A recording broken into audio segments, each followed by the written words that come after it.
Hi sir, my name is Larmi Mindanya and my report is all about monopolistic competition. So what is monopolistic competition? Monopolistic competition is a market structure that lies between the extreme cases of competition and monopoly. So, as the name of the structure suggests, it's something a mashup of the characteristics of a perfectly competitive market and those of a monopoly market. It's competitive, so, like perfect competition, there are large number of sellers.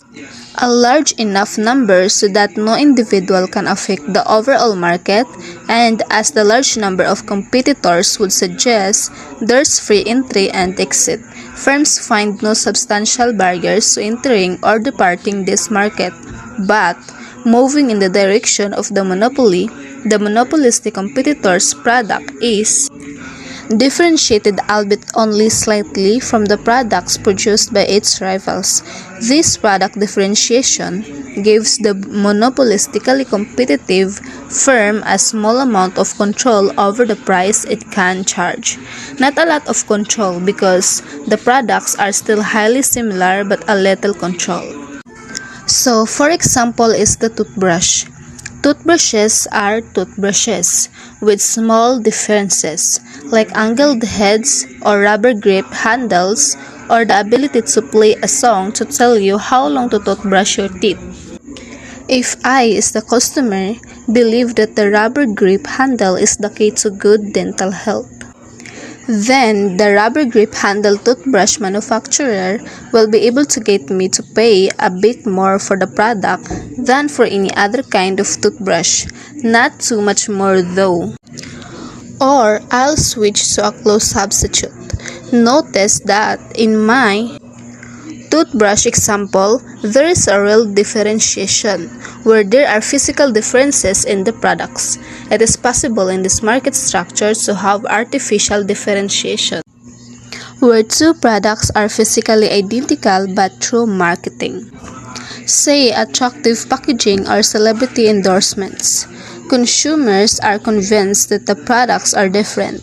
This couldn't happen in a perfectly competitive market because of the assumption of perfect information being available.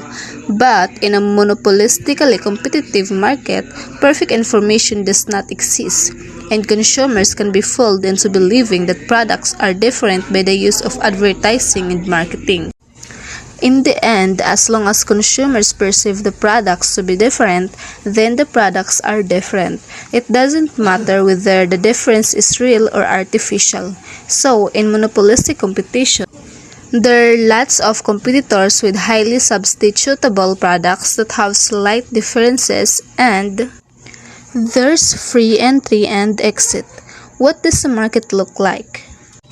Well, the demand facing each producer will be a small fraction of the overall market demand, and the demand will be highly but not perfectly elastic. So, whereas the perfectly competitive firm's demand was horizontal, showing that they had no control over price, the monopolistically competitive firm's demand will be downward sloping, a fairly flat, showing that the firm has a small amount of control over its price. From here, you can treat the graph much as you treated the monopoly graph. With a downward sloping demand, the firm's marginal revenue will lie below its demand curve. To find the profit maximizing output and price for the firm, we need to add the marginal cost curve, determine where marginal revenue equals marginal cost to get the optimal output, Q, and then use the demand line to determine how much the firm owner can get the buyers to pay for those Q units.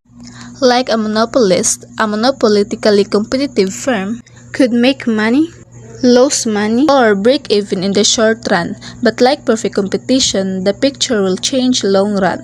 The firm will end up just breaking even over time. Why?